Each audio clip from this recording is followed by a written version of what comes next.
At the moment, I am the in-house graphic designer.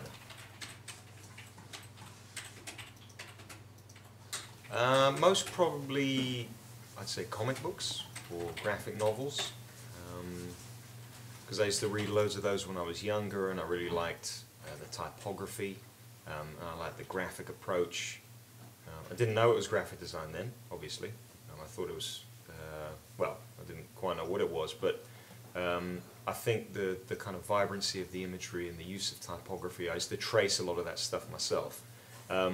But it wasn't kind of later until I was probably in my mid-teens that I started to kind of understand what it was all about, started to look at advertising and things like that, and thought that, you know, perhaps this is something I'd like to go into.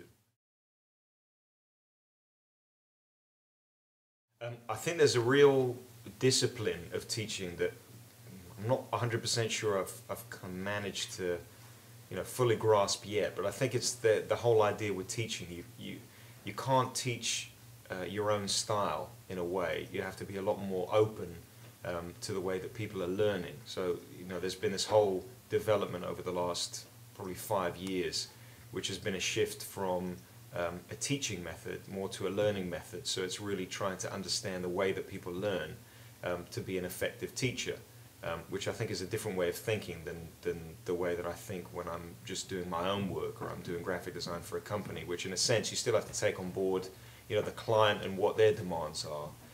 But at the same time, you're coming in from your own angle. I think with teaching, you kind of really need to engage and get the strengths that people have got, individual people have got, and try to bring those to the fore. So in a way, I think that's the difference between the two. But you know, it's challenging. I think there's a great sense of reward when you feel that people are really engaging with something and finding their passion, and it really clicks in their head in terms of what they can achieve and what they can accomplish. And then, you know, I think a lot of the downsides is basically the way that teaching, in a way, still in this country is deemed as something that's not as vital or not as important as I think it should be seen as. I think a lot of people still look at teaching as something that, you know, if you can't do, teach, you know, that old saying. But I think, in a way, you know, you're finding I think there's a big shift there, because most of the you know, the best designers, and the people that I most admire and respect are people that are involved in education, because I think, in a way, to be responsible, I think with any kind of job or with any skill that you've got, I think it's good to try and put that back into community and into next generations, as opposed to constantly focusing on your own work. I think it's important to have a balance of the two, and that's why I don't teach full-time. I do a bit of both. But I think it is, I think it should be valued, I guess, a little bit more than it is. Well, I think, you know, I think Intellect has changed, has developed a lot over, you know, well, since the time that I started about 4 or 5 years ago. I think there seems, I mean, from my own standpoint, I think there's a lot more of a visual identity. But I think in terms of where Intellect is going as a company, I think it's quite interesting to see the developments into different areas. I think the contract publishing areas is, you know, of particular interest to me. But I think there are challenges inherent in that, because in a sense, you know, if you're a publisher, if you work for any sort of company, I think, you know, the most successful companies are the ones that focus on their strengths, you know, the things that they do particularly well.